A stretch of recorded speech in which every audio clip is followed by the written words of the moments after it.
des nations. Tel que sur le vent de poussière de seigle,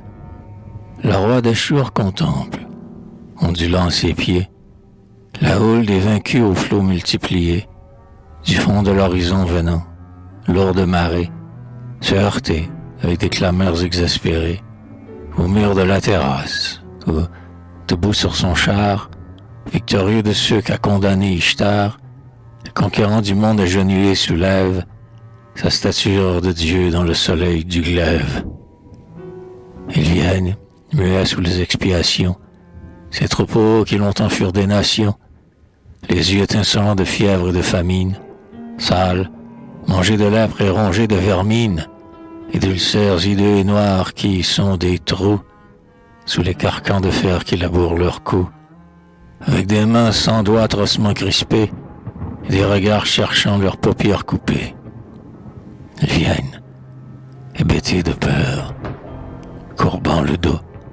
aux lanières de cuir qui font craquer leurs os, stupides sous les pieux qui les broient et les chassent.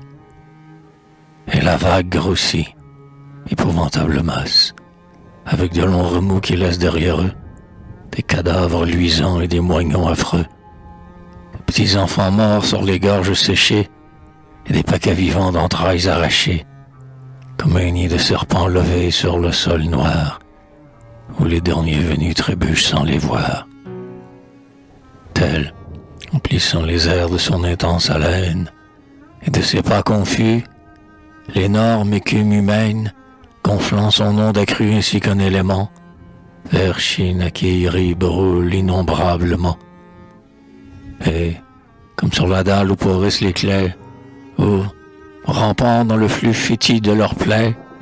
se tordent en râlant d'affreux suppliciés, sur leurs membres rompus déjà putréfiés,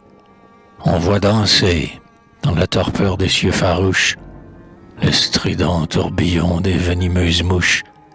étincelantes dans leur corselet d'azur. Ainsi,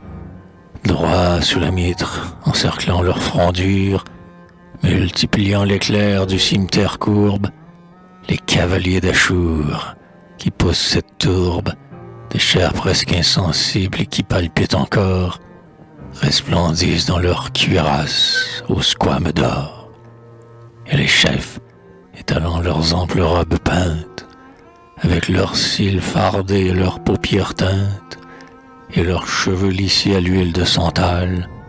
semblent des balimes d'ivoire et de métal. Et, dans ce fleuve épais mêlant ses longues lignes, les étalons cabrés montrent, comme des signes, leur ventre, par l'éclair un moment embrasé, et leurs sabots battant sur les rangs écrasés, où des haillons de peau tournent avec les roues, des chariots sculptés hauts comme des pros.